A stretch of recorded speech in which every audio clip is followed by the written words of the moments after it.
So, last class was a train wreck. Friday or Wednesday. So Friday I wasn't here. We had a meeting. How many of you were here Friday?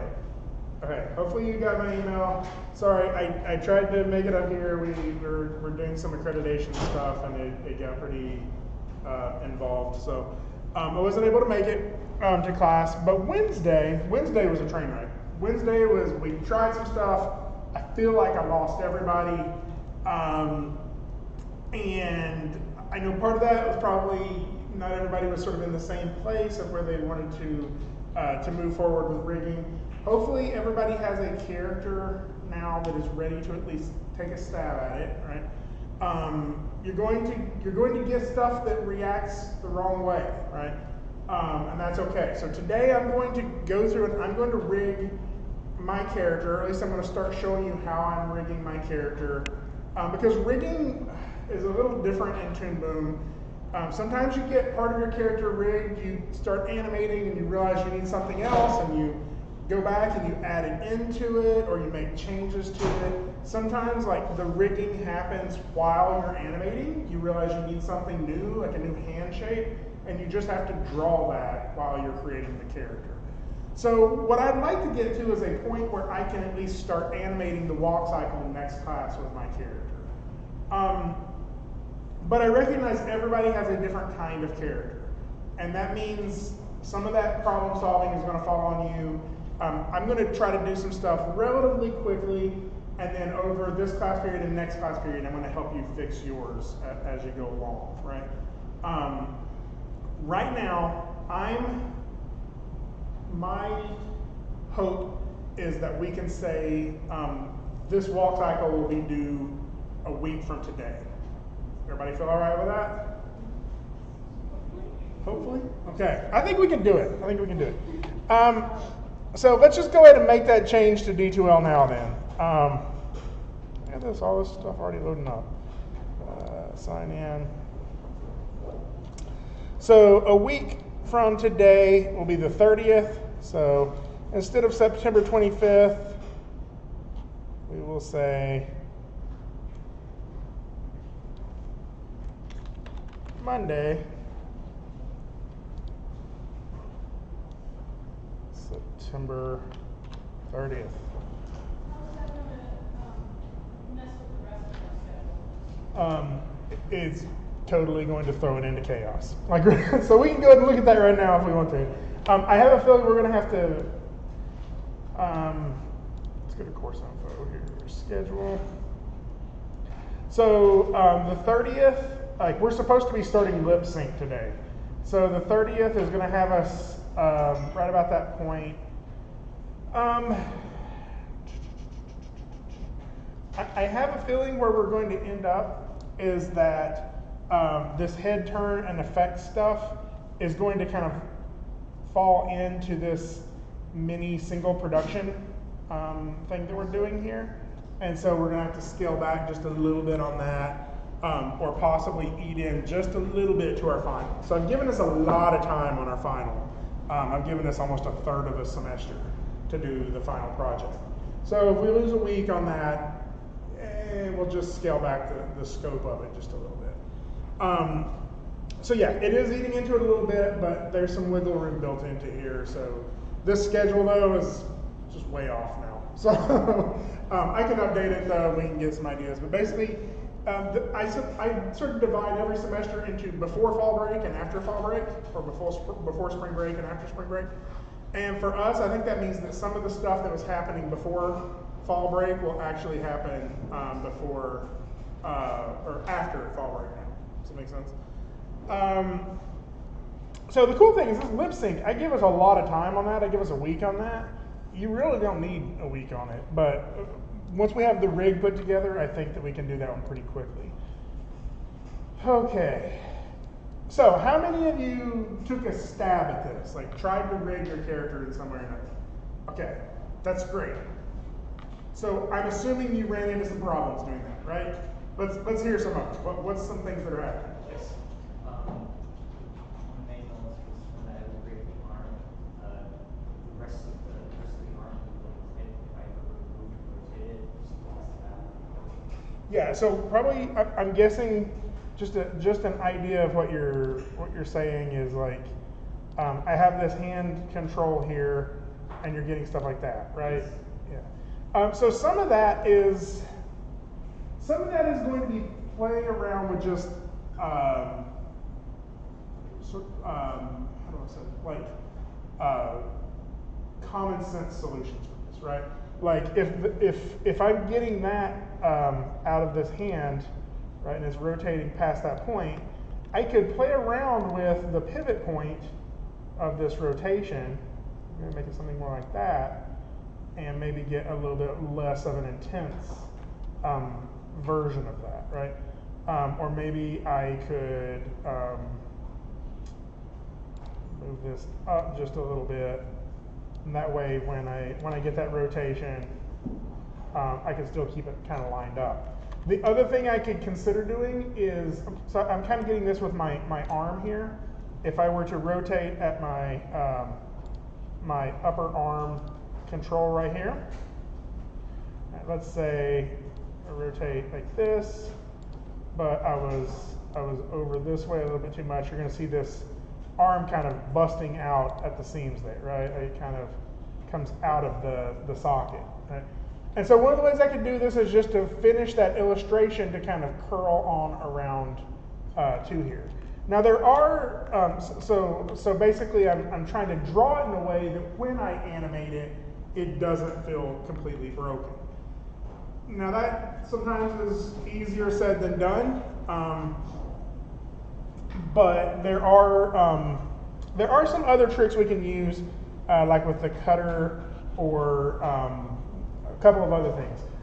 What I would say is most of those things, though, if you're having those issues where the drawing doesn't seem like it's lining up, most of those are not not related to the rigging necessarily. Those are related to the drawing, right? And as we've already seen, we can make changes to the drawing. There's some things we can do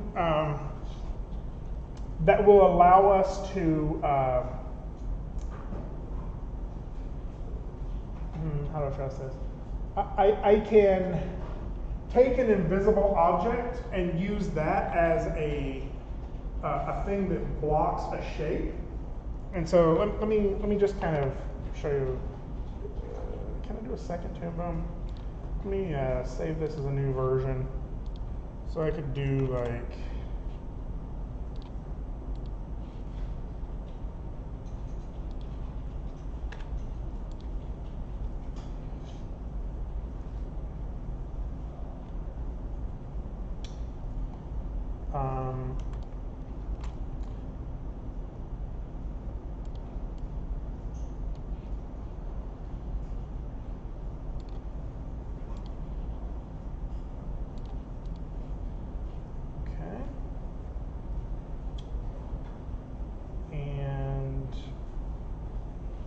create another thing here that is just an ellipse.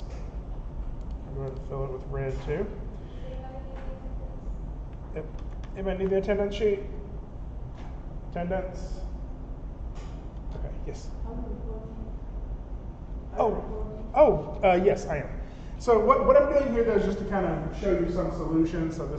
So just so you can see what I'm talking about, if I made a second drawing here, we made this like circle that is filled.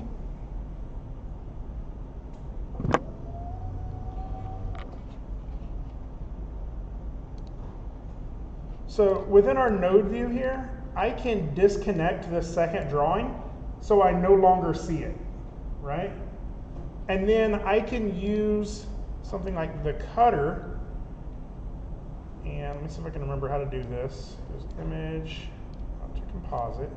So I'm still able to see my drawing there, take me to there, and then I can use my other drawing, that circle, and pipe that into here. And if I do that, then when I move my circle, I can cut out invisible shapes out of my drawing, right?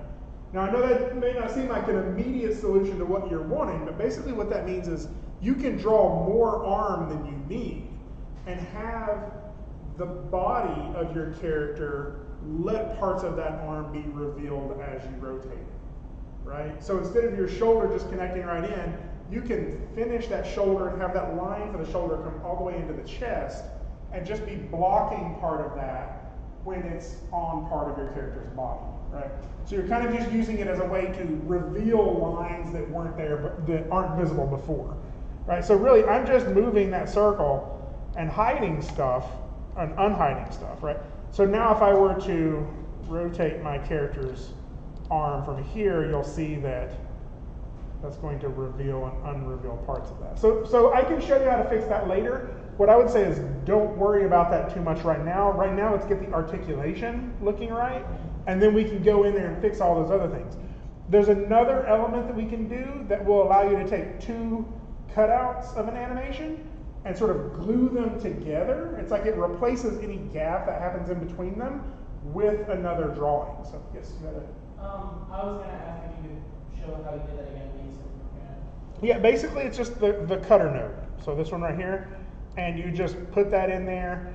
Whatever you want to cut out, whatever shape you want to be cutting out, goes into the little mask shape. Whatever you want to be visible goes into the blue dot, and then from the blue dot into here. Okay. Does that make sense? Yeah, brilliant, thank you. So yeah, so we can look at this. There's a whole bunch of really neat things that we can do with this. There's other things and deformations in here. You'll see there's this auto fold, which will allow us to get sort of a bend, like a crinkle and stuff. We have one in here called glue, which I haven't used enough, but what it'll allow you to do is like, if how you had your arm cut, if you have your arm cut into two pieces, when you bend it, you get that breaking point in the middle. It'll allow you to keep those 2 points sort of glued together so they warp instead of messing up. So I guess the thing I would say is, if you can think of something that is going on in your rig or something you're wanting to happen in your rig, there's probably already a solution for it, right? And so some of this is, because everybody's characters are going to be different, some of this is going to occur to you at 3 o'clock in the morning, and the way that I'm going to encourage you to try to solve that problem when I'm not around is under the student resources folder. So a lot of these Toon Boom Harmony tutorial videos, this onion skin harmony tutorial videos, while you're working, just open those up and be watching them on the side. The Kickstart videos are really good, and the harmony tutorial videos. These are things that Toon Boom has created themselves. And so there's a whole series in here about creating a rig with your character. From view rotation, setting the poses, adding constraints. So this is a really nice work through. I mean, it's multiple hours, like there's multiple hours of stuff in here. But you're going to stumble across way more solutions that you're going to need than I'm able to cover every day in class. So use some of these too to solve some of those problems. However, I would like to go ahead and try to get an answer to the rig, or at least a good starting point for the rig that I'm working on. Right? So again, I made some creative decisions here. One of them is that I do have this set up for the feet and legs in a way, and the arm and hands, to where they're just two pieces, right? Now that may not be how you're doing yours. You may be doing like upper arm, lower arm, hand, and if so, then you can just use the traditional hierarchy method that we used with the pendulum. But again, I'm using the pegs whenever I can. Did you have a question? Yeah, where did you say that folder was that had the Toon Boom extra stuff? Oh, it's in D2L. Oh. But let me just show you the quickest way to get there. It's actually learn.toonboom.com, and that's going to be most of it. I think the only other thing in there I have besides that is there's a YouTube animator called Onion Skin, and he's got some great stuff in here about Toon Boom, about Flash or Anime. So rigging with bones and Toon Boom essential. To start printing, export your this is design just as an a whole STL series or of OBJ videos file about from your how favorite to CAD software. Good, create hello, a rig welcome. like that. So 15 Invisible minutes, each other. he does Repeat this on the something full way more puppet. impressive inside than what I'm mine. doing, so. My issues are that the hands do not follow with the arms, and the arms, they follow with the neck. You can see, keep your eye on the shoulders, how they are moving around the torso a little bit too dramatically for my liking. Here. So this is actually very point similar to where I what we're wish going to be the bone would stick, creating. not So be maybe I ought influenced by to this bone. save this one for you too. So this is very similar to what I was planning on creating with mine, right? I want a deformer so I'm able to deform her entire body. I want a deformer on her arms, each of her arms, and I want a deformer on each of her legs. Now, how I've set it up right now is I have all of my groups of nodes here, right, where I've sort of clustered everything together. And I've put a peg on some major things here. So I have a peg for the body, and the reason for that is even after I get my deformer on there, I want one node that I can just move the entire body around. I don't want to have to move all like 4 or 5 of these little deformer nodes to be able to move the character's body, right? So a deformer is something we're applying to a drawing. So I'm going to choose my body drawing, and then to go into the deformer settings or to create the deformer, it's this little hammer and wrench button right here. Go ahead and click that. Now again, my properties for that are going to be under the tools properties. So if I'm creating something and I want to see the attributes for that, it's going to be under tools. If I've already created it, like a drawing, and I want to see the attributes for that, it's under the layer properties. So there's the 2 different properties that this may be under. So my tools property, I'm going to choose this bone and articulation mode for my character's body to create the rigging I want. So I'm just going to start clicking here. I'll start at sort of the root of where I want the articulation to begin. Right? And I'll just click a few points up here. I really like the idea of having at least one of them right here about where the collarbone is, but I want to be able to bend the face in half. So I want to put 2 of them there as well. Now, whenever I go back to my move tool here, this thing right here is how we're going to adjust our deformers, or transform tool. So if I select that and start moving it, you're going to see I'm getting these like sharp cuts in there. Which works, I guess. We can make that work, but it's not giving me exactly what I expected, right? And the reason for that is this fall off radius that's happening with this circle. So think of this as sort of like in Maya when you were skinning something to a joint, right? This is how soft is that skinning, right? Like if you just hit the flood smooth half a dozen times, that's like making that circle bigger. But after I'm in this transform mode, if I make that circle bigger, I'm actually adjusting the deformation of my character, right? I want to go back into the settings. I want to go out of this transform mode, back into the settings to adjust it. And if I'm doing that, I'm adjusting how much it's going to affect the area around it. I'm just going to make it a little bit bigger on all of these.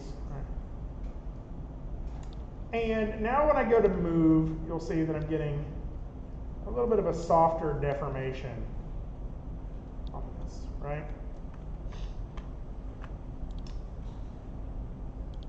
Now, here's where I kind of ran into that problem yesterday. And I'm going to be totally honest with you. I didn't find this. There is a solution for what I want to do. The way I want to be able to control my character's torso, though, I don't want to overly complicate it. So this is where you kind of have to make decisions, right? Like in Maya, when you're rigging something, like it's not like if something isn't deforming right, you can just sort of grab a part of it and just wedge it up there, right? It's not like if the toe has a weird crinkle in it, you can't just grab some vertices and sort of smooth them out, right? But we can with a draw, right? So my rig really just has to be set up to where I can create the animation I want to with it, right? Like I could pretty much start animating like this if I wanted to. And you'll see that when I rotate here though, the character's arms are not going with it, right? And that's one of the issues that I want to solve, but I don't have to have a perfect, I don't want to say it like that. The solution can have many different ways in which I can interact with it, right? And so what I'm going to do is I'm going to kind of keep them all isolated a little bit. I want the arms to kind of go with my character's body when it moves, but I don't necessarily have to have it follow it perfectly because I'm going to have to frame by frame parts of this. Well, I'm going to have to manipulate this every frame in areas anyway, right? So I'm going to just go ahead and leave this for right now. I have this deformation of my body. I'm okay with how that's looking. So my character's arm is down here. And this may, give me a little bit more room on here where I can see it. Hopefully you can see what's going on here. I have the right arm peg and then the right hand peg. And each of those are controlling the drawings that are associated with it. The right hand drawing, or right arm drawing, the right hand drawing, right? Correct. So as it is right now, I could animate those pegs and get, rotation on the hand, that's fine, or rotation on the arm, that's fine. And if I didn't need it to bend, all I would really have to do is hook my right arm peg to my right hand peg, and so now I have a very simple hierarchy where the arm goes with it and the hand can rotate as well, right? But I do want a deformation in there, right? Now, if you were doing the three pieces, I would say you would have upper arm, forearm, hand, right? And it would just be that hierarchy. But what you're probably running into is like how that interacts with itself, right? Like how are you trimming that out? So again, I can show you some workarounds for that, but for right now, I'm going to do mine differently. And that's because I don't want a bend in mine. I want mine to curve. I want my arm to kind of be able to make like a rubber hose deformation. So I'm going to put another deformer on mine. So I'm going to select the upper arm. And actually, I'm going to go ahead and unplug this hierarchy that I made just so I can kind of work on the upper arm by itself. And I'm going to go ahead and go to my tools. And I'm going to create, instead of the bone articulation mode, I'm going to create this, this curve mode. So again, how the curve mode works, I'm basically making like a set of CVs, right? Well, do that again, right? I'm creating this shape, right? And then when I'm done, I can deform it using these handles. Well, for this arm, all I need is 2 points. I need an upper arm or a shoulder and a wrist. So I'm going to click my upper arm and sort of drag it out this way. This is me dragging my tangent handle, right? And then I'm going to go down to the wrist and click there and drag back toward the previous handle. And so now you're seeing I'm getting these two curves here, and I'm really just trying to get that curve to line up in the character's arm. Oop. So once I have that, I can go to this transform, and what I have is the ability to animate my character's arm pretty dynamically. Right? I can get all sorts of different shapes out of this. And actually, I think this will be a good example of how to fix that shoulder issue we were talking about earlier. So after I get this rig set up, I will go ahead and make this shoulder work in a more interesting way. So I have this peg that is above this deformation right arm. Do you see that? So that peg is going to control that entire unit of deformation, and that entire unit of deformation is going to control the arm, right? So if I rotate my peg, right, I can rotate my entire arm, right? If I go into my deformation node, I can put this into whatever shape I want it to be in, right? I can put it in that shape. And then if I go back to my peg, I can still rotate that entire deformation on itself, right? Is that making sense? What we're getting there? I know it's kind of a little confusing, but think again. This peg is just an invisible controller. It's just an invisible group, and anything that it connects to with a green line, right? That's just a child of that group, right? So if I move this peg around, anything that's happening underneath it, including all of this deformation in here, right, is going to rotate with it. Okay. Now again, I can do all sorts of stuff with this deformation. I can grab the. Oh, that's not what I wanted. Oh man. I can go in here and grab the top of this and do all sorts of bending and twisting, and so I've moved way over to here, right, including all of that. Well, my arm peg, its pivot point is still here. Right, so even though I've done that, it's still rotating around that joint. Right, so that's one of the reasons to recognize this hierarchy. Now the hard part about that, or the sort of the frustrating part about that, is how to get these two deformation systems to connect together now, right? I have my character's body, right? And then I have this arm, and these are two different deformation systems, but the arm isn't being controlled by the body, and the hand isn't being controlled by the arm yet, right? So the reason that's happening is because the deformation is happening to warp the drawing itself, right? And the drawing isn't, I mean, even though like we think about it in terms of Maya, right, like the end of our skeleton is very clear on like your arm joints, right? You got your shoulder, your elbow, your wrist, and we know that what comes after the wrist is the hand, and we just have a hierarchy built into that. Well, this is just a bunch of pixels, right? Like there's no actual object there. In fact, the very next frame, that entire arm could just disappear. Right? I could just erase the entire arm. So really, what Harmony is wanting to know to be able to control this hand is what of this is manipulating the hand, right? So let me kind of show you what I'm talking about. If I just mapped this deformation right arm into right hand, when I move this, now my right hand goes with it, right? But if I stretch this, you'll kind of start seeing, I'm not getting a terrible deformation. You're going to kind of start seeing I'm getting some weird wrinkling happening in the hand here. Actually, that's not working too bad. Do it this way. I guess because it's not in the hand too much. But that can be a problem. Yeah, you're kind of seeing like the hand is kind of messing up around here a little bit. So this one isn't an extreme example of it, but what we really want is, we don't want this deformer to actually be deforming the hand, right? If I mapped, maybe it'll make more sense if I looked at this deformer at the top of the head here, right? If I mapped this deformation from the top of the head into the stalk, right, when I go in here to start manipulating this,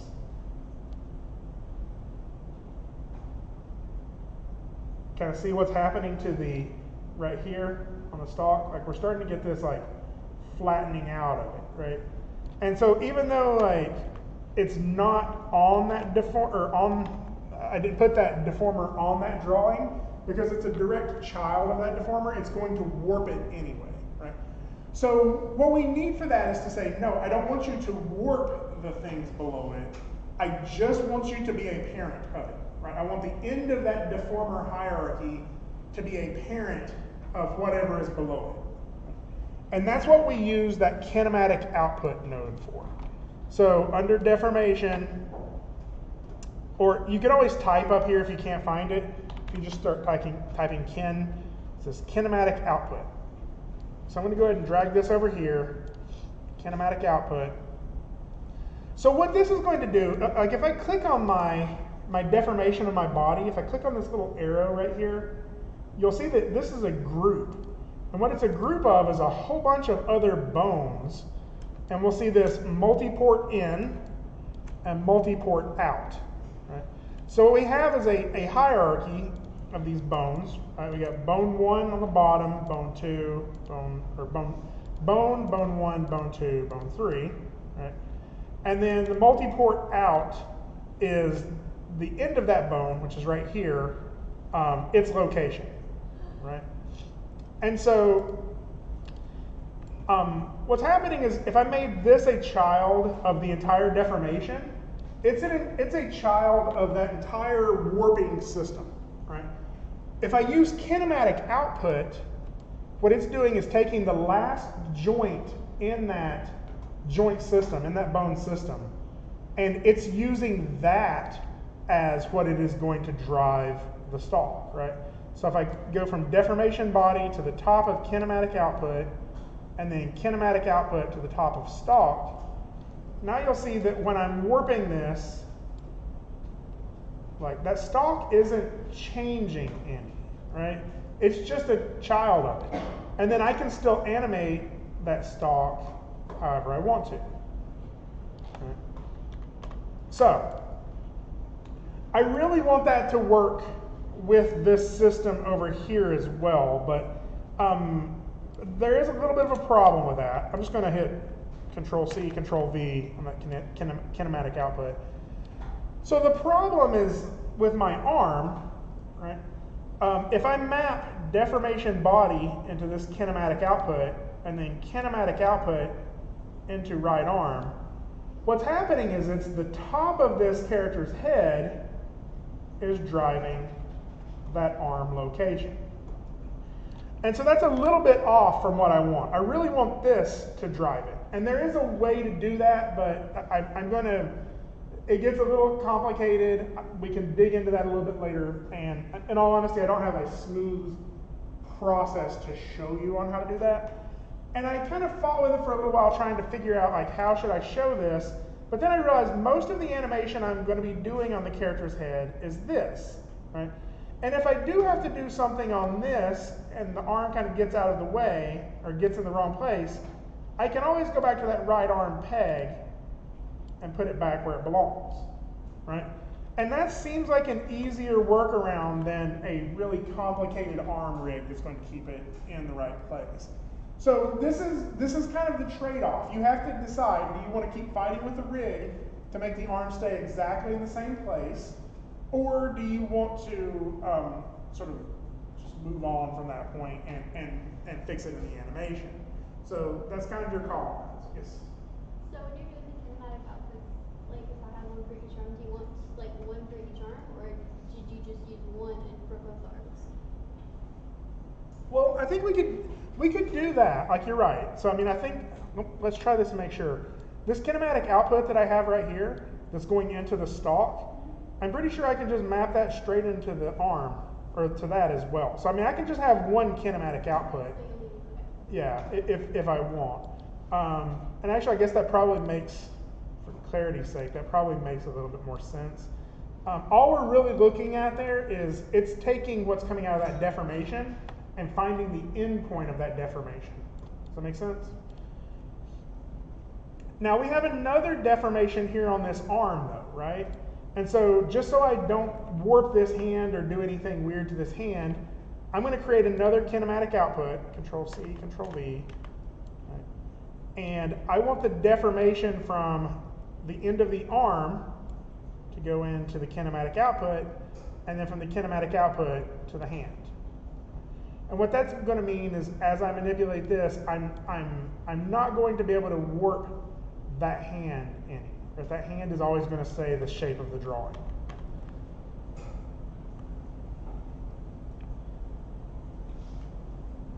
Okay. Complete honesty here. Is this making sense? Yes. Okay. Questions? Things that maybe are not making sense. Yes. Is the peg the same thing as a pivot? You say peg and Yes. Well, a peg is that group. So to create a peg, we just go to this little plus sign here, and I'm creating a parent peg, you can use Shift P to create it. So we kind of did that last class period. It's just an empty node that's going to control a drawing, right? And the reason we're using those is so we don't accidentally set keyframes on our drawings. Did that answer the question? Okay.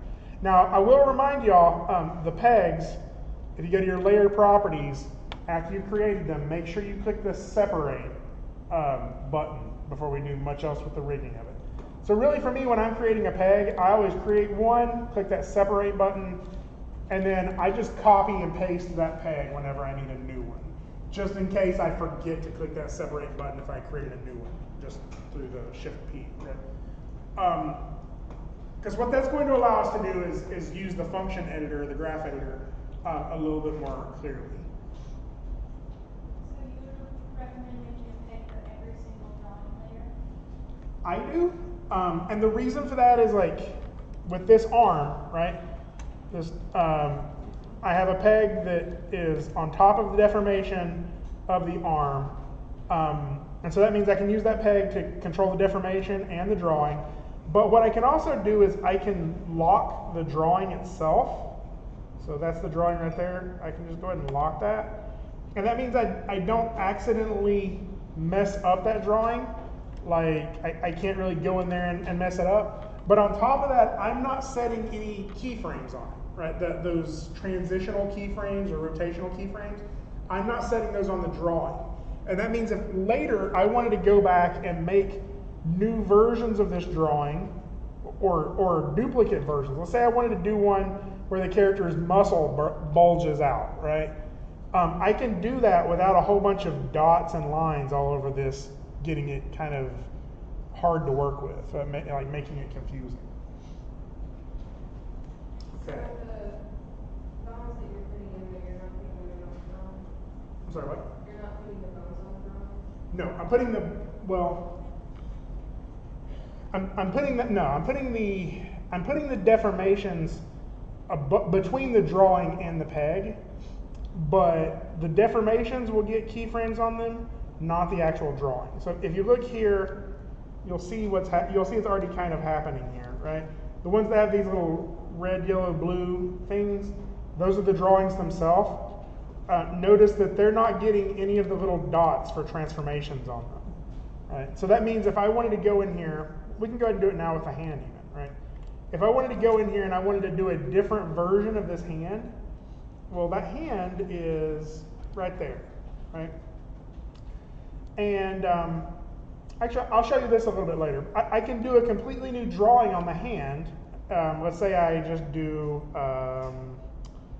if I click this button right here, it's going to duplicate that drawing. So I can hit duplicate of that drawing. Right? And so you'll see now I have a second one there. And I can make changes to this. I'm going to go in here with like the eraser, erase out parts of it. Right? And I'm going to sort of do a, oh yeah, that's perfect. There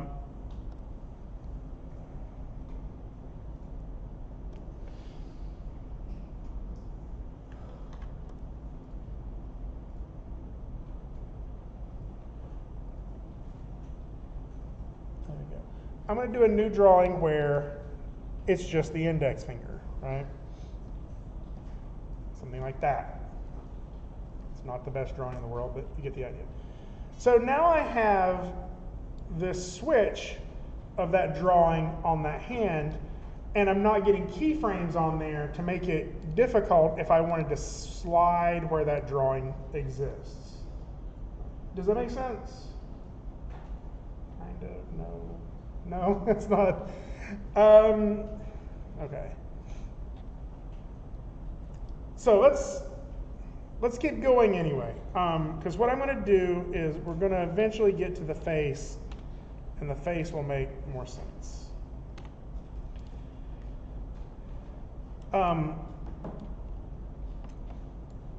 So I'm going to go ahead and rig my other arm. If I go over here, put it over on this side. Right? So I need a peg for each of those as well. I'll go ahead and grab this one, Control C, Control V. I'll move it down to here.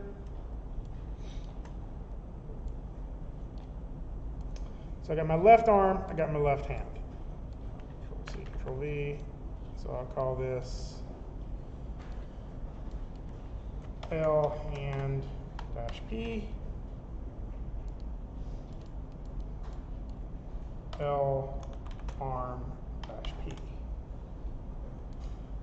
And just so I have this sort of empty node above it, I'll go ahead and before I do anything, left arm dash P, I want to make sure my pivot point for that is sort of at this character's shoulder, and then I can plug that in. And the same thing with left hand, make sure that's at sort of the rotation point of the hand. About there. Plug that in. Now again, I have this, this kinematic output. So we're going to use that to drive this peg here in a minute. But I'm going to go ahead and create another deformer on this left arm. So left arm, create another deformer. Tool properties. I'll go ahead and use this. I like it's the curve mode. So I click and drag toward the next point I'm going to create, and then go to the wrist, click and drag toward the previous point I created. Now while I'm still in the tool mode here, while this hammer and wrench is clicked on, I can still make changes to this. Once I kind of get it to where I want it, if I click this transform mode, you'll see now I'm able to manipulate my character's arm. Right. Okay, so that's working the way I want it.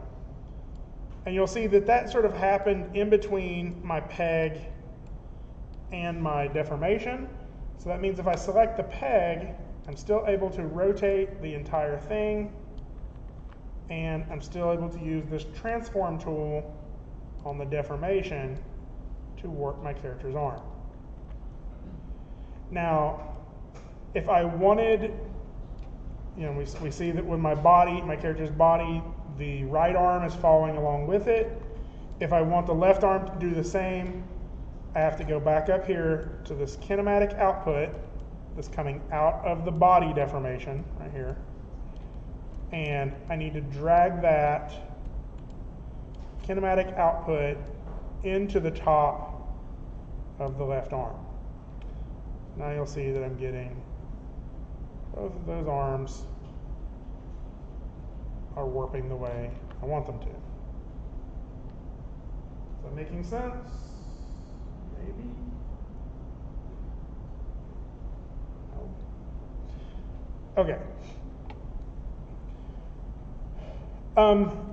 Again, if I want that hand to follow along, I need another kinematic output. So I'll just go ahead and drag one in from over here. I want that to come out of my arm's deformation here, to go that from the bottom of the deformation into the top of the kinematic output, and then from the bottom of the kinematic output into the hand. And so what I should get now is this kind of deformation.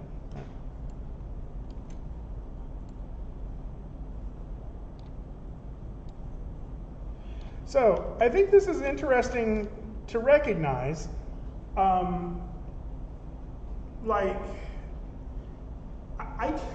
can't switch on a 3D character, right? If my character's hand is like this, and I'm like, oh, you know what, that's really inconvenient. I need the character's thumb to pop over here to the other side, right? I can't really do that in 3D. But I can completely, like if I need this character's hand to turn into a hammer, right, to turn into a shark, right, I can do that just by having a new drawing, right?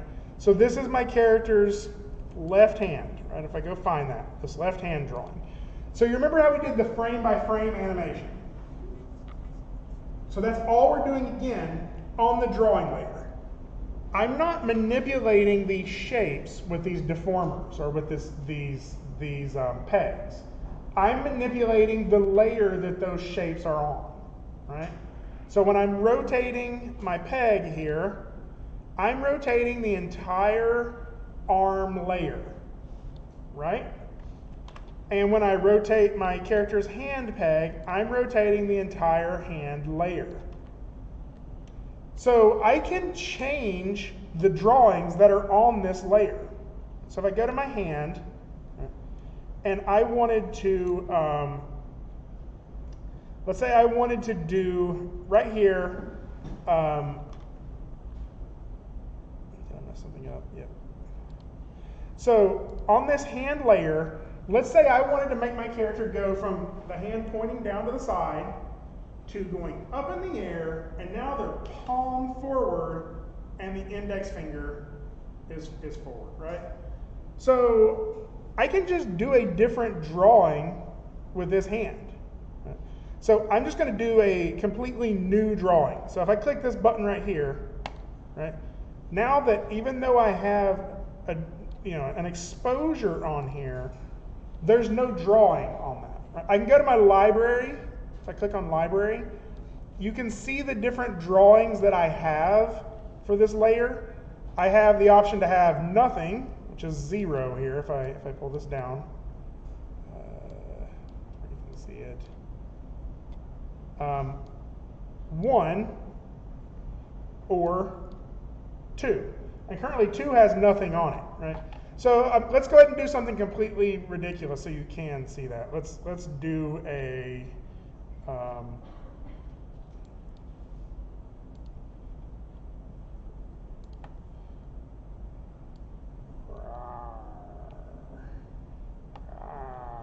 not even using my brush, right? So that's the second drawing, right? So I can either have drawing 1, no drawing at all, or drawing 2. Right? And you'll see that that's happening on this layer on the drawing level, right? Now, again, my rig is not applying to the drawing level, right? It's applying to the layer. Right? So I can manipulate this around and pose my character's hand up here. And if let me undo that really quick. Let's go to this. Just going to lock these drawings really quick. Just going to set some keyframes here, F6. We'll go back here, F6. And so for this keyframe, I'm just going to go ahead and pose it up to here.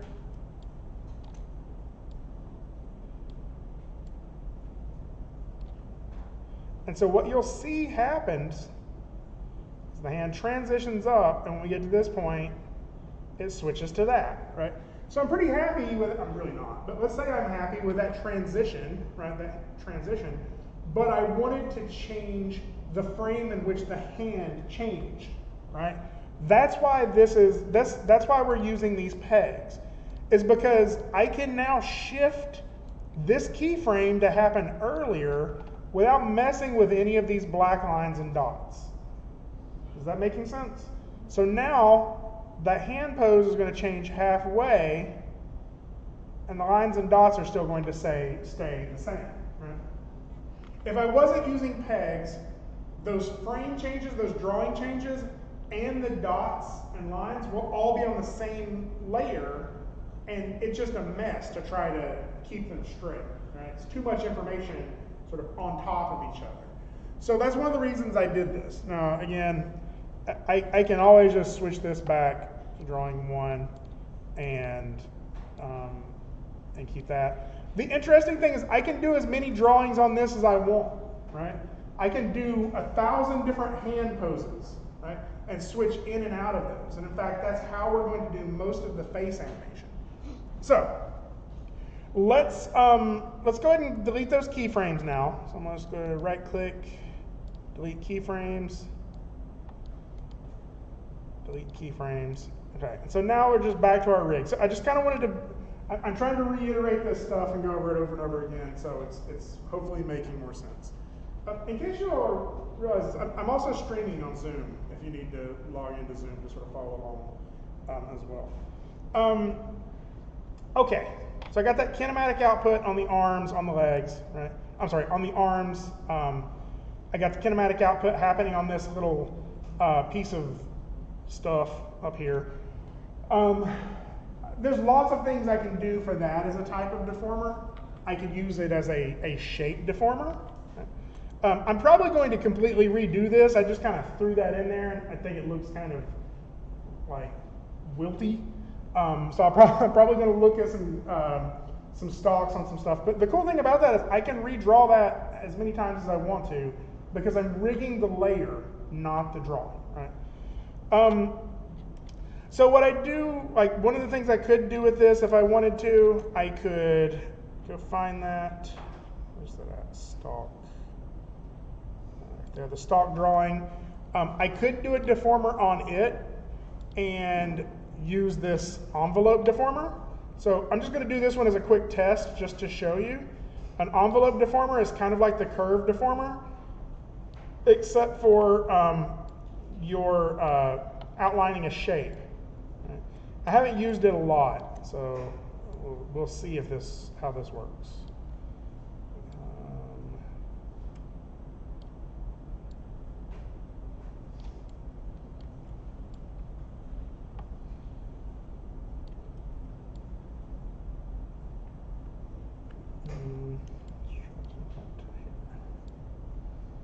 So what I've done is I've made a whole bunch of points on here, right? And if I go to my manipulation tool, I should be able to warp this using those shapes, right? And all of these points on here are animatable, right? So I could do that if I wanted to the stock. Like I could put another articulation joint in it, I could put another spine in it, or I could just leave it all as one piece and do it frame by frame. Right? Like if your character has a cape or like flowing hair that you're wanting to blow in the wind, like that's just animate that frame by frame. In fact, we're actually going to look at capes a little bit later. If you could just animate that frame by frame and just rig the entire piece, the entire like piece of hair as one piece, and you're just redrawing the parts you need to change. Does that make sense? Okay. So I'm going to do the yes. So when you said like, yeah, I'll just ask you that. Mine's just not working. What parts? So like I said like a deformer, and I don't know how to like get the deformer back because it just like disappeared from the character. Okay, cool. No, that's a good thing. So you close down Maya, you open it up, and even though there's a deformer setting there, you still can't figure out how to see it, right? Yeah. So one of the things you do, select deformer, and then click this button right here. Yeah. So that should turn it back on. I don't necessarily, what it is like right now my character is kind of ugly to look at, right? Did that work? Yeah, no. Okay. Nice. So what's happening is with all of your deformers on, it's kind of ugly to look at. And so I can click this button, kind of hide them so I don't see them anymore. It can be a little bit of a pain in the butt if you forget about that and you think you've lost it or whatever. But yeah, that is a good note. So now one more little thing I'll show you here on this hand. Even though I got all this rigged up the way I want it to be now, I still forgot and have that hand line on top of the wrist, right? So again, remember that the blue lines are about the object's visibility, the green lines are about its transformation, right? So really all that's happening is you see these two blue lines going down here? I just need those two to be switched out because it's whatever is closest to screen left is going to be the thing that shows on top. So if I just switch these two right there, see the hand now goes below it, right? So that's just a couple of extra little tools here. Okay, I'm going to go ahead and get some legs going on here. Again, I'm really liking this curve tool. I don't know why, it just seems fun to me. So I'm going to go ahead and do curves for the legs as well. So I'm going to grab my character's let's start with the right leg. It's probably up here somewhere, isn't it? Yeah, there it is. Right leg. I'm going to create a new deformer. I'm going to use the curve deformer. Click and drag toward the ankle. Whoop, what have I done? Select whatever I had selected. Because what I think it just tried to do was connect my leg into the end of one of these other deformers. So go back to my deformer tool. Click and drag. Why are you doing that? Oh, apparently I never finished deleting that one. Where's that stock? Let's go grab that one.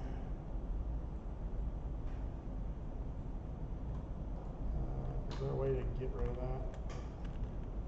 Just move it. Okay, that's cool. Delete.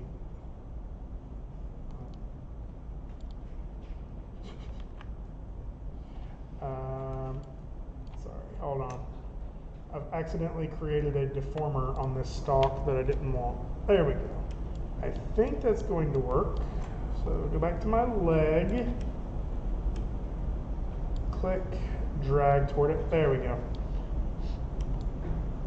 Click at the ankle, drag back toward the hip. And you can see I'm drawing that curve through there. You know, the visuals aren't the greatest in the world. And then when I go to my transformation tool, quite a bit of control over how this limb bends. So again, it's still all the same. However, I am going to, actually, let me undo that. I just realized I need to make sure that, yeah, they don't. I need to make sure I have some pegs down here on this, just for deformation purposes. So, what I'm going to do, just to show you again, create some fresh pegs, just in case you need to remake those. With it selected, hit this plus sign, parent peg, and then under my layer properties, I just want to make sure separate is turned on. So again, I'll just go ahead and Control C, Control V, call this right foot peg. And I do want to make sure that the location of that pivot point is correct. Up there.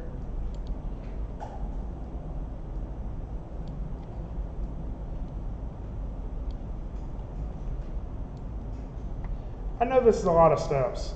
It will get more clear the more you do this. So Control C, Control V. Just going to copy both of those. Pull those over here from my left leg.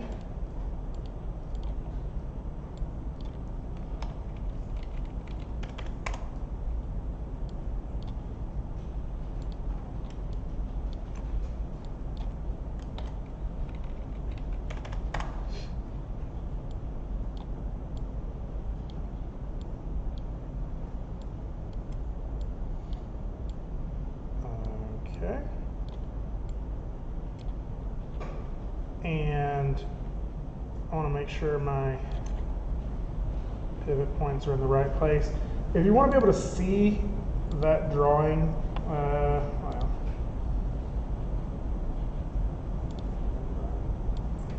right about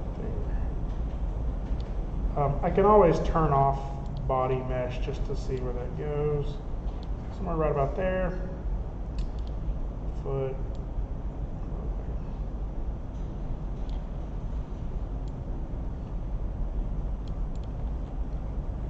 So I got those two pegs, right? I'm going to go ahead and make my deformation for my left leg again.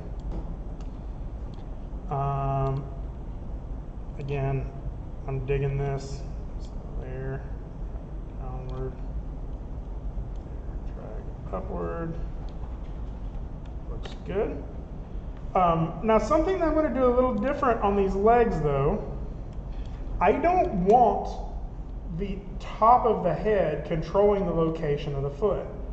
So I don't necessarily need that kinematic output right here, right? Like I just need this to follow along with the character if I move the whole character. So I'm not going to put that in there yet, right? I'm not going to do anything with that.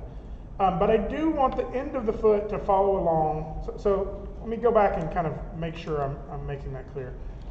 If I control my character's body location, right, or let's say even that deformation on the top of the head, right, I don't want the character's feet following along with that. Right? I want the character's feet kind of staying pinned to the ground. So I'm not going to use the kinematic output from the body to drive the location of the legs the way I did the arm. Instead, they're just going to kind of be free. And I will use a kinematic output at the end of my leg deformation, though, to drive the foot. Right? And that way, when I'm moving this, the foot goes along with it. And I can still go here to the foot peg and rotate it if I want to. Okay? So, go ahead and do that on the next one too. And we're almost done with the body. Again, let's find this left foot, create a deformer. I'm going to hide the body just so I can see.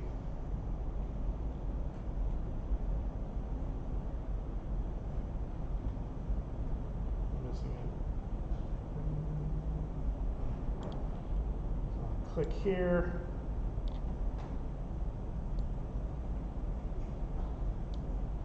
Okay. I put that on the wrong thing, didn't I? I need to grab this. Click there, back down.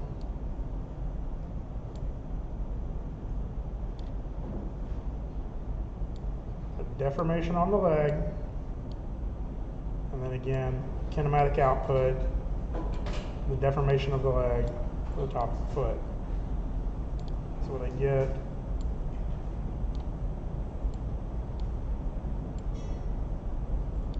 The ability to do that.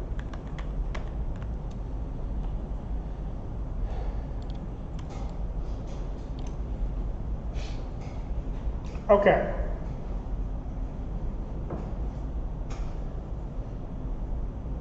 Questions? Confusions? Open question time? Yes. I think I asked this, but I can't remember what you said. Is there anything you can do at angles for the legs? Well, kinda.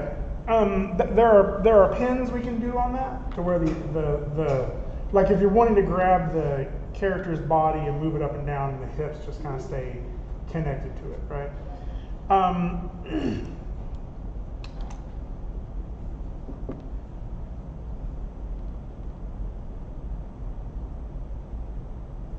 Kind of. I don't really want to go into that right now. You can. I don't think we're going to need that for the walk as much, and I'll kind of show you why here. Okay. So. A lot of this just seems a lot of that. Okay, I know it's 3D, and then switch back and forth between the two when you need to. So really so think of it this way, like really what we're going to get is, instead of thinking of this as a full, like Maya gives you a lot of stuff automatically, right? You grab the hips, you move it down, you get this automatic bend, if you've rigged it right, the feet sort of stay in the right orientation. And that's because if you don't rig it right, that's really hard to fix, right? In 2D animation, you kind of have to weigh whether you really want, how much you want the software program or the software to do it for you versus how much you want to be able to completely just warp and move everything, right? And so I've kind of opted for being able to warp and move everything, but there's some things to consider with that, right? So like we have our body node here, right? And if I were to move it, the entire character's body, the body peg, the entire character's body goes with it except for the legs, right? if I were to take that body peg and sort of put that into the top of the leg and move the body peg, now the entire leg goes with it. And if I wanted to pose the character, I could grab this and do whatever I want to with it. The other way of doing that is go ahead and leaving those separate, right, to where I move the body wherever I want it, right? And then I connect the legs however I want them to connect, right? If I go to my deformer, maybe I want to grab the top of that deformer, stretch it there, and stretch this here, right? I can, I'll have to sort of look into the details on how to set this up, but you can pin these points to locations. I think I'm not going to try to pin it down right now, but there is ways that you can lock these points to locations or even to specific controllers that will kind of hold them there. And then that would kind of function similar to an IK, but really what I'm probably going to do is just plug them in, like I said, from the body to the top of the leg peg, and again from here, and this is not from the kinematic output, this is from the body peg to the top of the leg peg. And then as I move the character's body around, the legs may go through the floor, right? But then I would just counter animate the legs back up and whatever deformation I want on them. Does that make sense?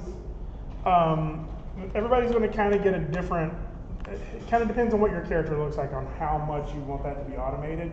But it is within the, I want to think it's this, is it this one, transformation constraint? Or is it a deformation? There's one in here called pin, I think, or stick. Anyway, we can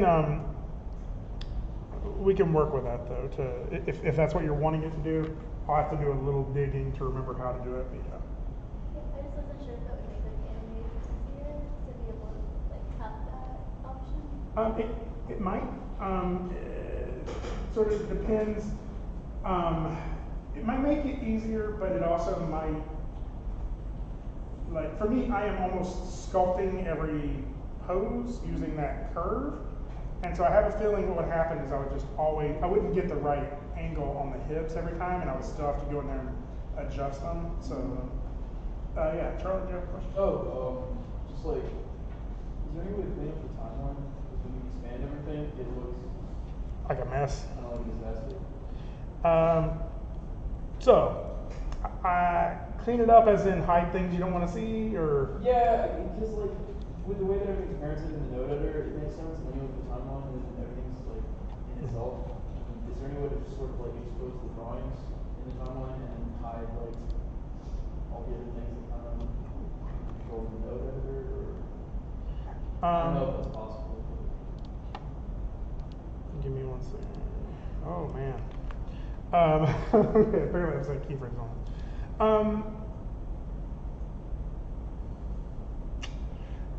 So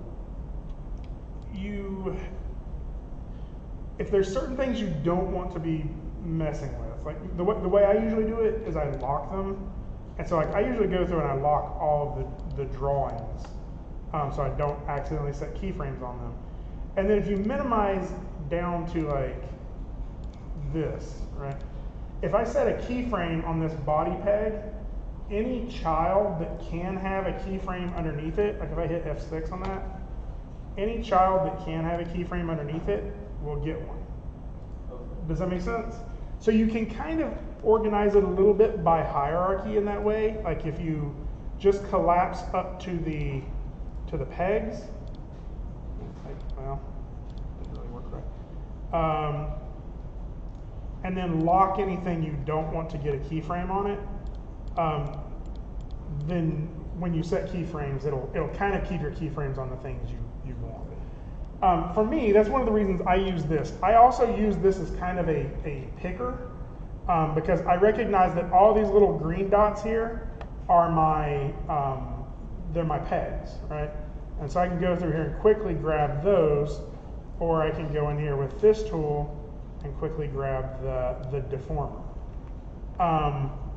I wish there was a way you could kind of like hide things in here, and there may actually be, but I'm not sure what that is. Let's see. Yeah, I'm not seeing a quick, easy way of doing that. Yeah, the timeline gets pretty messy and ugly, in all honesty.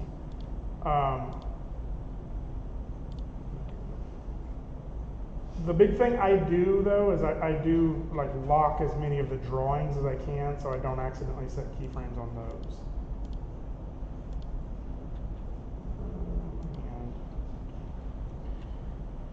Okay.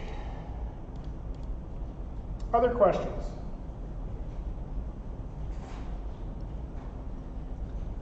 If you're finding this confusing and you just don't know what the question is to ask, I think what I would start doing is start, like, save often, right? Save iterations of this. Start trying it. When you hit something that isn't making sense, wave me down, right? Now I'm going to do like 2 more small things to show you how this is set up. This is annoying to me because I made those changes on that. I thought when I was in animate off mode. Let me see if I can get rid of those without messing up my rig. Okay, now I turn animate on. Okay, never mind. So I'm going to go ahead and leave those keyframes on there. That's kind of annoying to me though.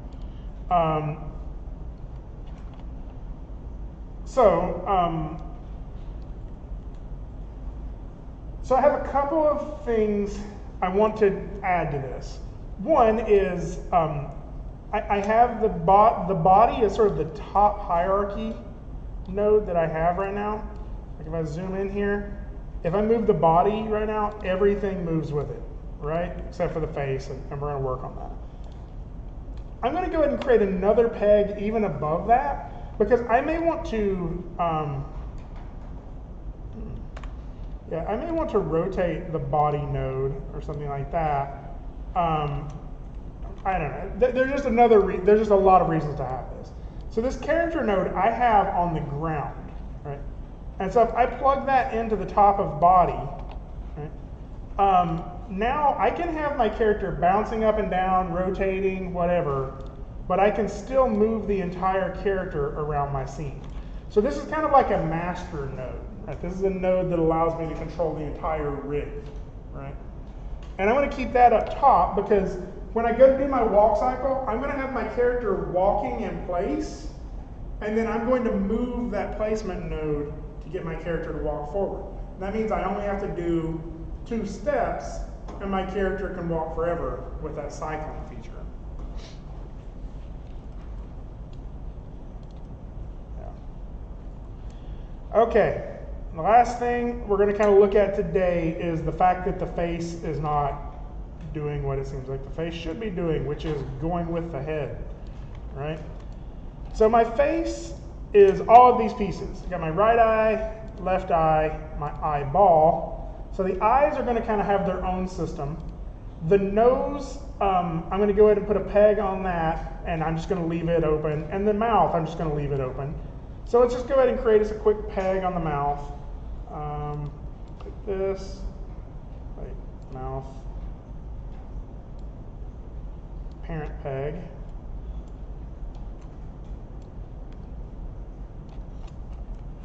So that's the mouth peg. Make sure to set that to separate, right? And I'm going to hit Control C, Control V, make that nose. And connect that into the nose. And so for those 2, I just need those to follow the top of the head, right? So I'm just going to use that kinematic output from the body again, plug that into nose. Wait, before I do that, make sure the pivot point is correct on this. So my nose pivot point, put it up here. Again, the reason for that is if I wanted to be able to like wiggle it, I can. And then the mouth pivot point, I want to put it, sure, let's try that. And then I can map this kinematic output into the tops of these. So now when I deform my character's body here,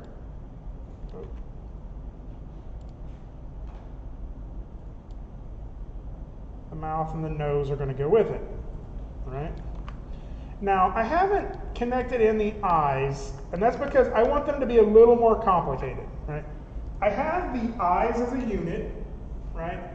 So like the eyes usually as a whole are going to go with the character's head, right?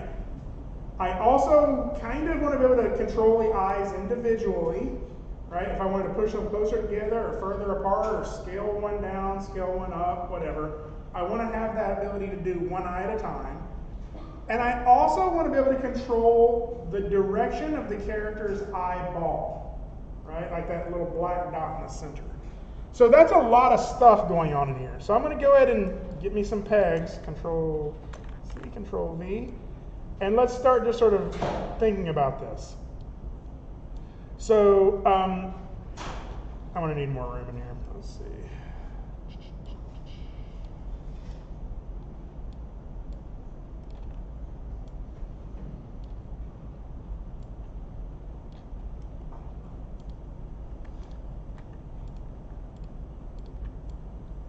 Down here.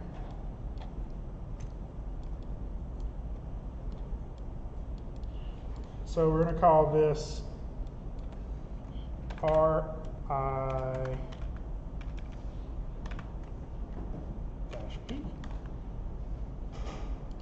Control C, Control V.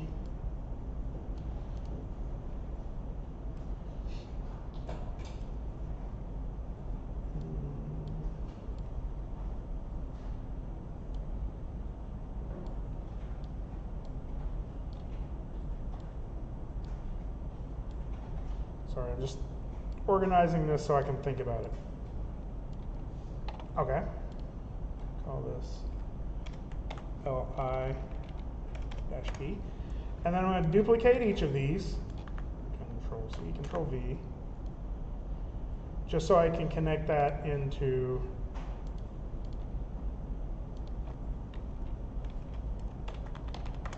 ball-P.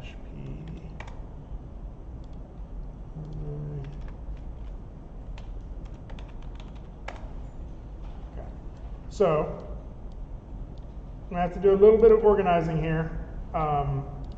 With the eyeball, left eyeball, I'm going to put that right in the center of that black point. Again with the right one. And what this is going to allow me to do, if I plug this into eyeballs, right, is that this peg is going to allow me to control where this little black dot is, right? Same with the left one, controls where that's at, right? The right eye is going to control this entire eye unit. So I'm going to go ahead and put it, put that one right there as well. Left eye here as well. And so if this makes sense, I'm going to duplicate one more of these just so I have it, not to create a new one. Put it up here. So I'm going to use right eye, and it's going to control the right eye drawing, and it's going to control the right eyeball peg. And that means if I move the entire right eye, the entire eye moves, right? I could even scale it and make it smaller if I needed to, right? But still underneath that, this right eyeball, I can move that around in my scene. Now I know you're seeing one of the issues right now, right? It can go outside of the eye. Give me just a minute and I'll show you how to fix that, or a way that we can make that better. So again, I'll do that with this left eye peg. Now the last thing I'm going to do is I'm just going to call this one eyes-P, and I'm going to connect that into both of these. And actually, before I do that, I'm going to go ahead and move my pivot point for that to the center. And what that'll allow me to do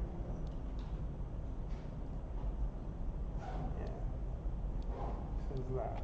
And so now I can move the entire unit of the eyes if I want to make her like, like think a little harder or whatever, right? Or, I guess more specifically, if I want to rotate it, I know right now it doesn't feel like I would need to rotate it, or even kind of flip them, right? So there are reasons that I might want to do this and have control of that entire eye unit. Now, that entire eye unit, I can run that kinematic output into the top of it. And so now my character, when I deform her, the entire body is kind of moving around. Of course, the arms are getting messed up if I do stuff like this. And my fix for that is to sort of go back to this arm peg and reposition it, right? So, again, this isn't going to be a perfect setup that is going to do it all for you. This is going to be a bunch of tools that allows you to get that animation yourself once we start working on it. Okay. Is your brain feeling full right now? Okay. Bear with me one more minute. I'm gonna make it even more complicated. But this is a cool trick, okay? Remember when we were doing our drawings, right? Let's just focus on the eye drawing really quick. All right, so let me go grab that one right there. Where is it at? Unfreeze that. Am I still looking at that one? There we go. Now, you'll remember from the drawing mode that the lines I'm able to see just the line work. And on the line work, you'll see what I've done is I've put my fill color on the eyelid in orange, and then my color layer is just the white fill, right? So basically I have the line and the eyelid on my lines layer. And that means my color layer is just that red, or just that white shape, right? And I did that strategically for this reason. Okay. If I go in here, let's see if I can, yeah. So I can go in here now, bear with me and let's see if this actually works. I can go in here now, and since my right eye color is all one shape, right? I can map that right eye color into the little mask shape on right eyeball.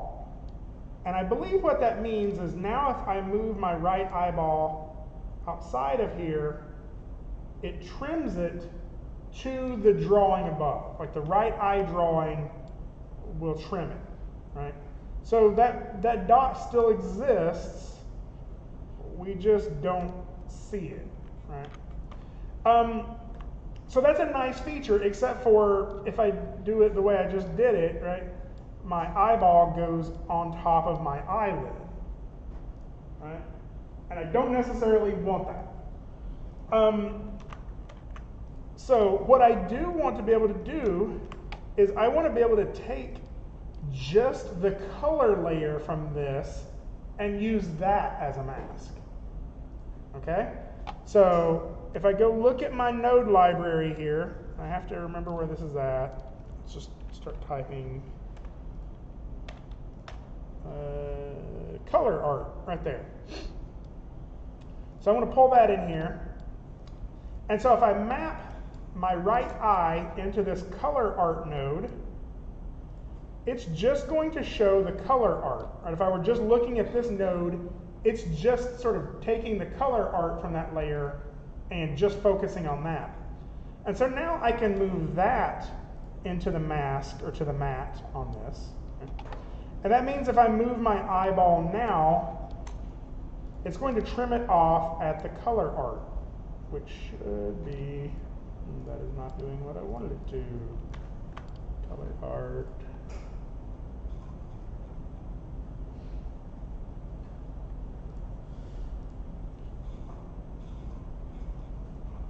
Oh wait,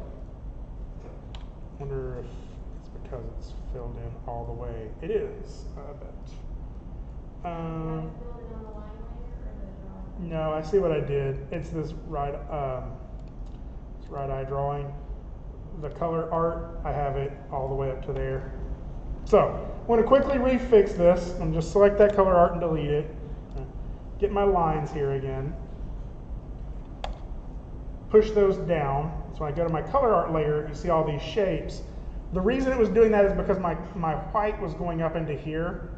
And so if I go back to my color and use my fill bucket just to fill this part. Yes? Is there like an inverse mask function where instead of saying, only show this on a place where it doesn't overlap, or where it only shows where it's overlapping, you say don't show where it isn't overlapping? Yes, and I'll show you that here in just 1 second. So now that I've done that I've just made the white, the color layer is just this part, and I don't have it above on the lid. So now this should work if I use that color art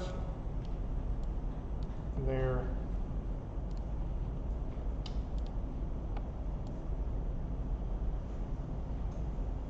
Your eyes kind of roll back.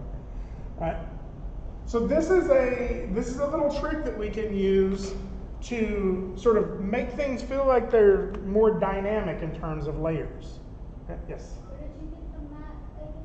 How So did you do that? actually anything you want to try to map into, like, so if I were to take just left eye and drag the blue line out of the bottom, if I map it into the top of it, it'll go into that. But if I map it into that, we can mat it. So, and so what I did is I just used this color art. Go ahead and paste that. I mapped the blue into the top of color art, and then out of color art into the mask, the mat on the left eye. So, kind of get the idea.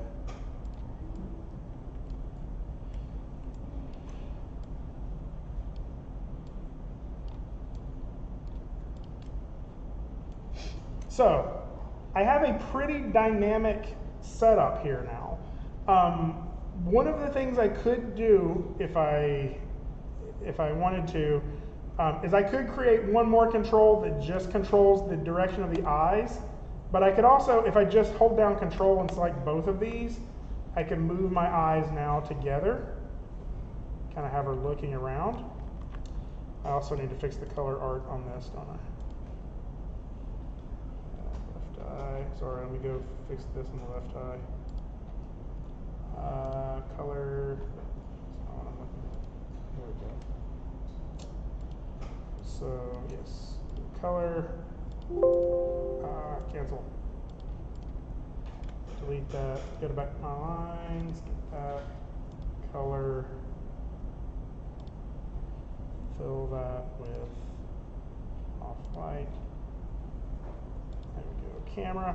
And so now if I'm moving these around together, they should kind of look like my character's looking around. And then I can go ahead and lock my left eye and my right eye control. Okay, so to answer your question, how do you do an inverse of that mat? That's actually in the drawing itself. So right eyeball TVG, where I'm putting that mat in, if I select that, I think it's, I always have to look for this. Drawing,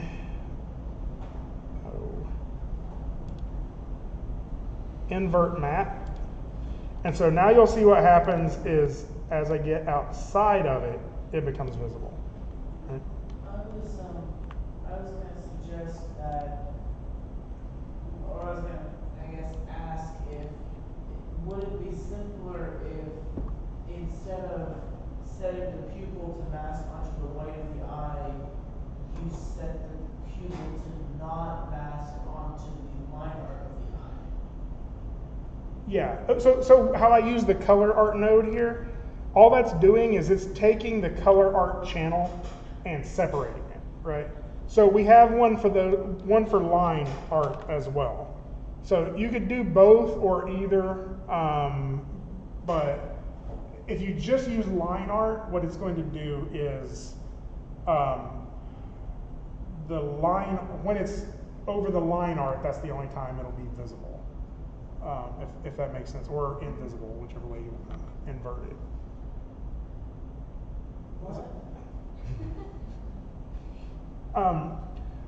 If you use the line art instead of the color art, it's going to just separate out the line art channel, and then you could use that as a mask instead of the color shape. Yeah. Yeah. All right, I know, I've thrown a lot at y'all. I know, like, that's why I record these, so you can watch them over and over. Did anybody see something that, well, let me back step. Did anybody not see how they think or a tool they think they might need to rig their character? Like specifically something on your character that you're like, I don't know how to figure that out. And we can take a minute or two to talk about some of that. I have something that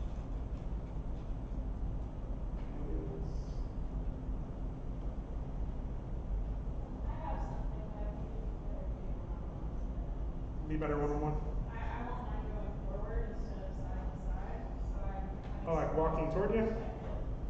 So that would be interesting. Like you could actually just animate the character scaling, but it is interesting to note. See what you have here? You have an x-axis, a y-axis, and a z-axis, right?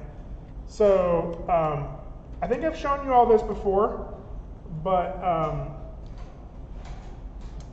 if we create a perspective node, or a perspective view, I can hold Control-Alt, I think it is, and tumble around. I can move my character in Z. I don't know why the eyes aren't going with it, but oh, I somehow broke the kinematic output to the eyes. So I can move my character in Z.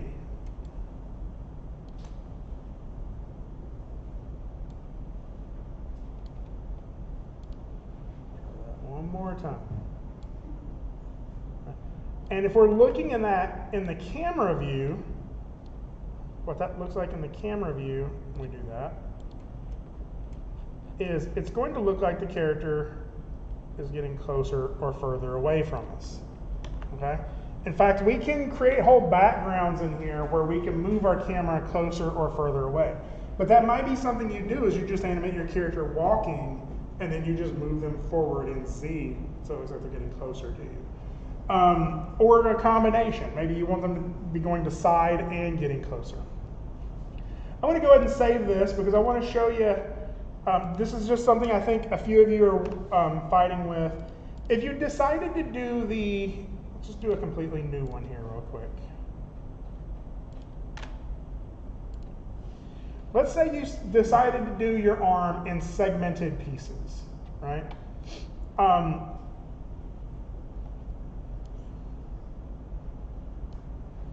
There's nothing wrong with that, but let's just go ahead and draw one really quickly here with my pen, pencil, color. So we got, let's say, torso shape here.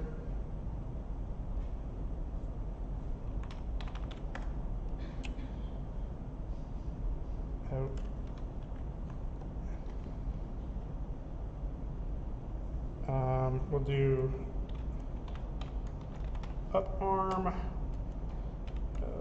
low arm, and then hand. So up arm, I'm going to do this kind of quickly to sort of get the point across.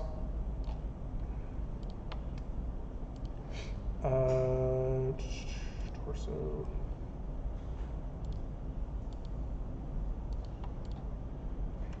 So we got this up arm. I'm going to go ahead and enclose the entire shape on that arm. Something like that, right? Low arm, do that again. Close the entire shape. And then hand, I'll do it one more time. And close the entire shape. And then I can quickly go back through here really quickly. Hand,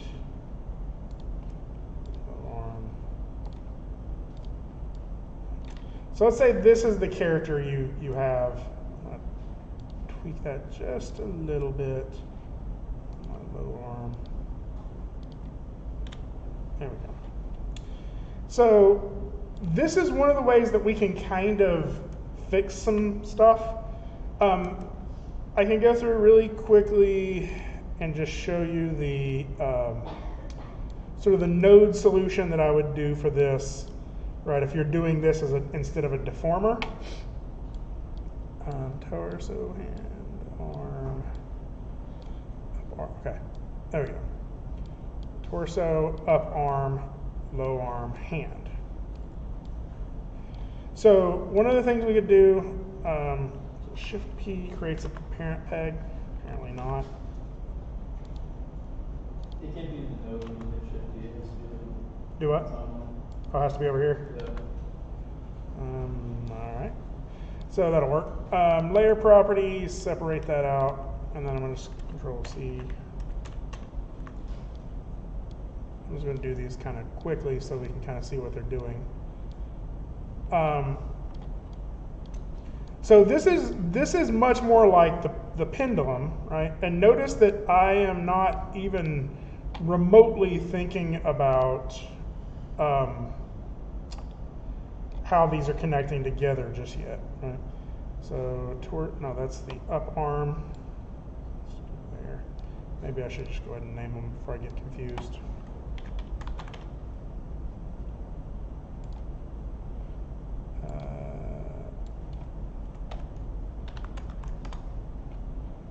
And then,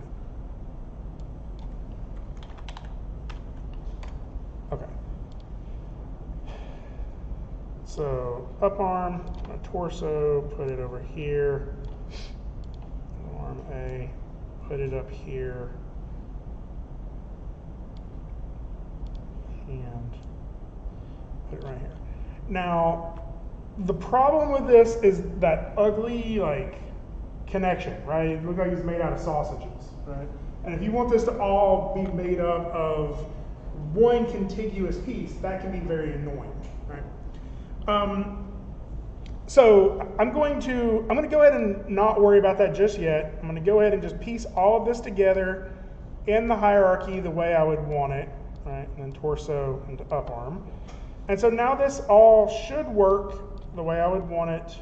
I'll go ahead and lock all of my drawings so we can see them. I think I can even go to, yeah, it's not going to work super well, is it? Oh, I did that wrong.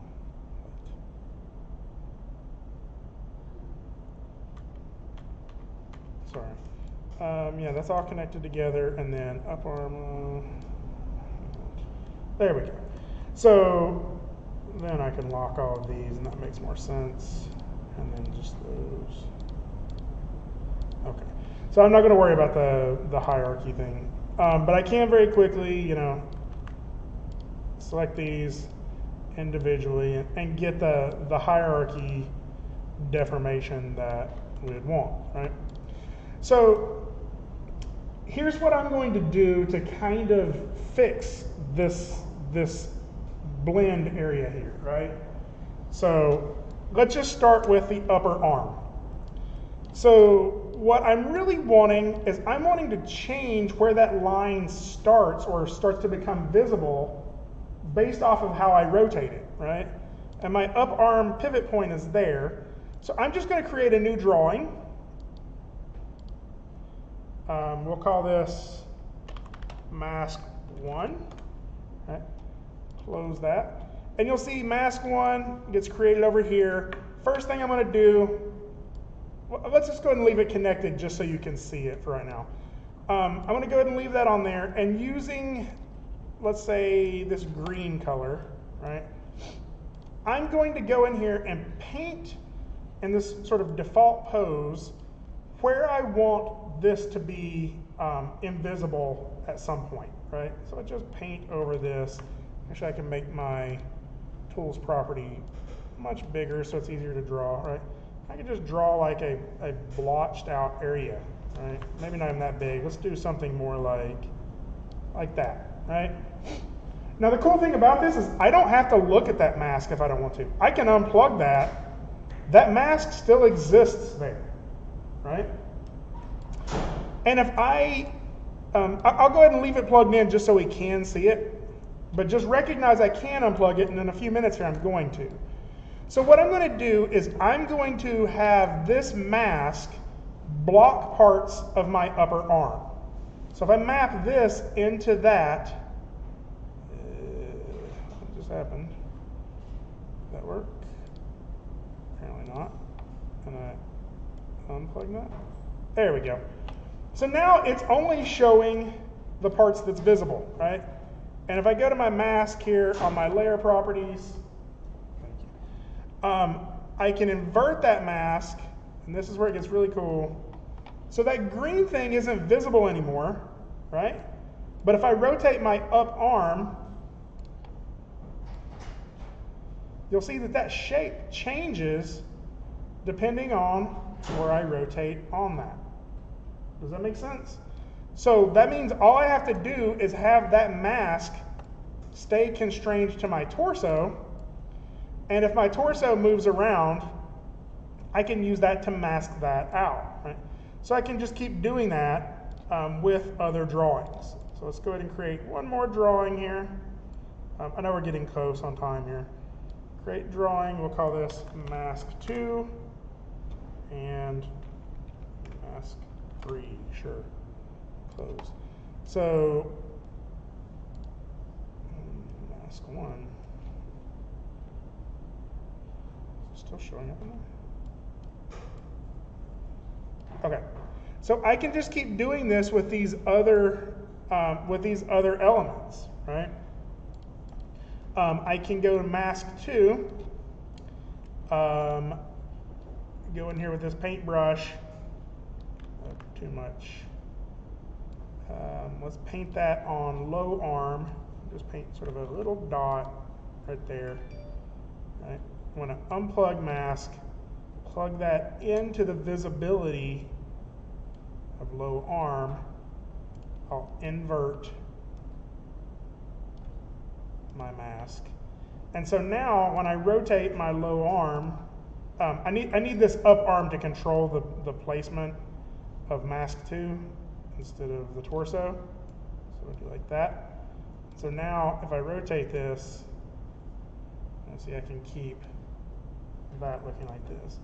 Now, again, if I rotate my up arm, that mask should go with it.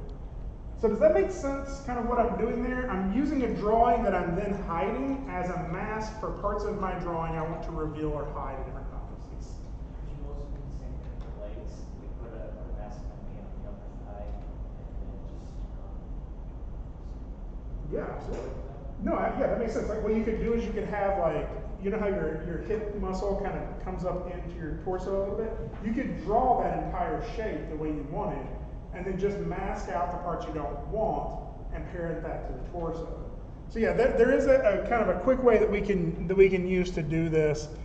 And I may go around and I may go tinkering around with mine to even see if I can come up with some better ways to solve that. But yeah, this mask I can still continue to color on it and take out or add parts that I don't want. Right? So my brush size got a little big there. I could use that just to clean that just a little bit, right? So this is all there's a lot to this. So next class period, try to get yours rigged up as close as possible. if you're going to run into issues, refer back to this video, come visit me in the office. We're going to get you through this, but we're going to hopefully have something that's kind of a starting point next class period. Animating a walk with this is actually really kind of fast at that point, once we get all that in there. The one last thing I would say is, remember how we were talking about those drawing replacements? That's all we're going to do with the mouth when this is all said and done with, to do our lip sync animation as well. We just have to draw a whole bunch of different mouth shapes, and then we can stub in the animations for that. So, so just keep working on the rig, even if it's not the perfect iteration of it. At the end of the walk animation, we can still make changes for the lip sync animation. So, all right, 1 minute to spare.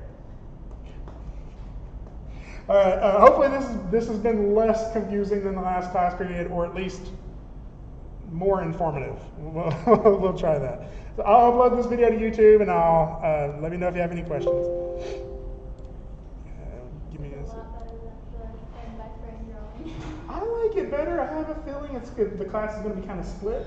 I think some people are going to hate the rigging and love the frame by frame. Some people are going to hate the frame by frame and love the rigging. No, I